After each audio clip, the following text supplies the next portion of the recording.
Star Wars Rebels Episode 2, Droids in Distress. Definitely another cool episode from the series.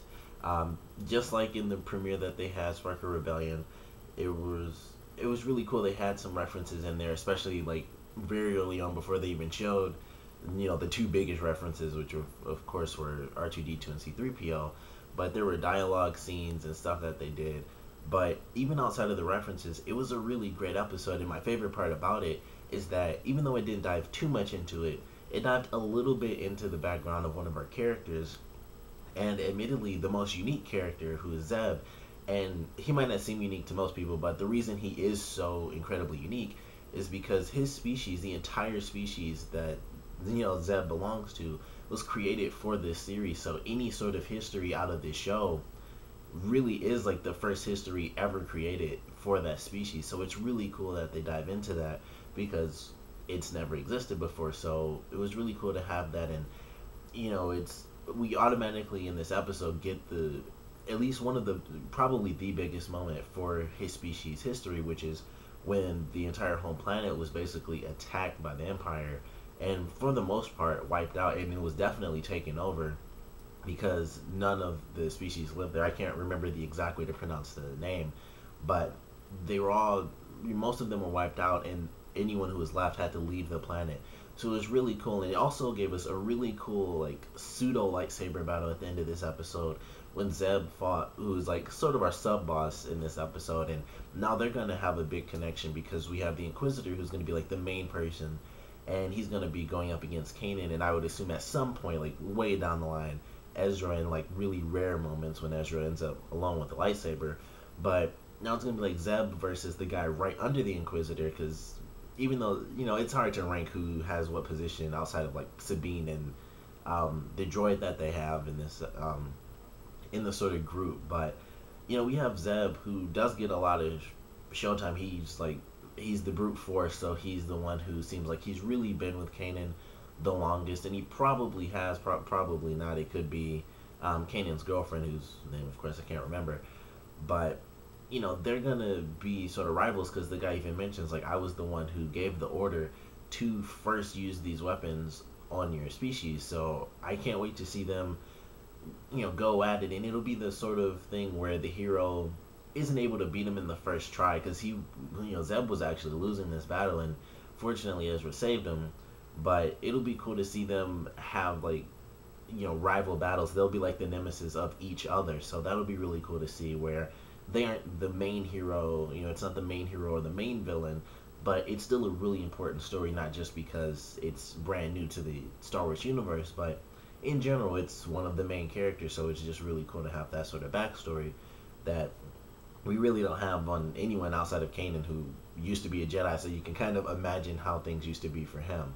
But it was a great episode. Of course, it was really cool. They had R2 in there and C3PO, and by the end they had Organa in there, and that was really cool. And that was another reference, the way they ended it, where although it wasn't Princess Leia, it was her adopted father who did it, and he was like bent down and he like plugged in the little thing in the R2 and stuff, and that was really cool.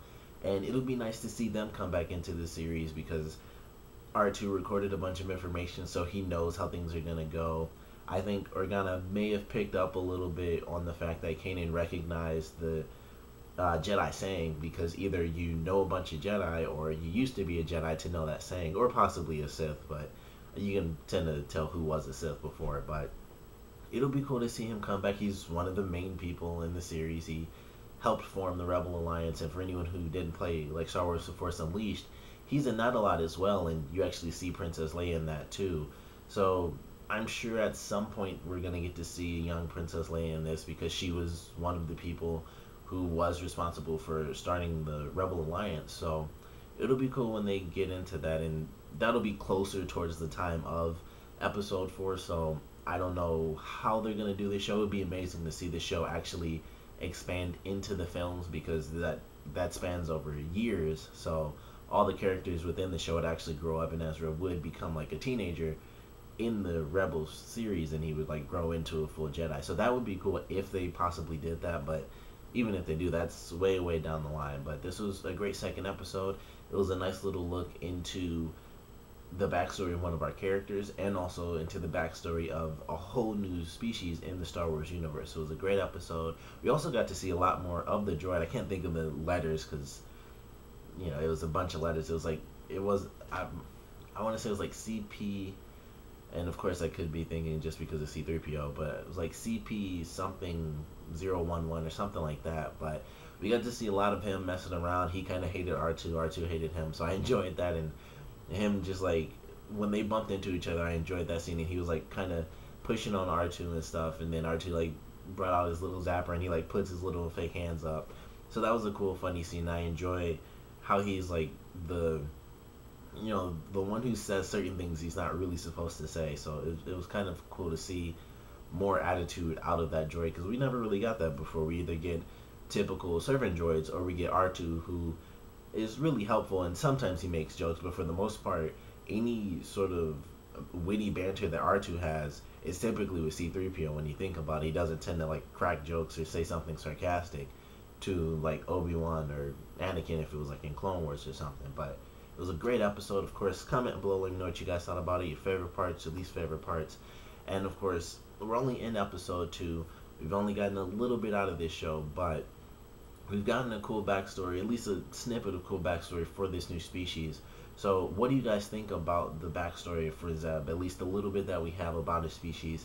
Do you guys like what we have, or do you wish it was like a happier thing where it's like, oh, we could just see a ton of them? Or do you like the fact that it's sort of a really dramatic storyline where there really are only a couple, and so technically the story of any of Zeb's species is very, very unique? So do you like that or do you dislike it? Comment below, let me know, and thanks for watching.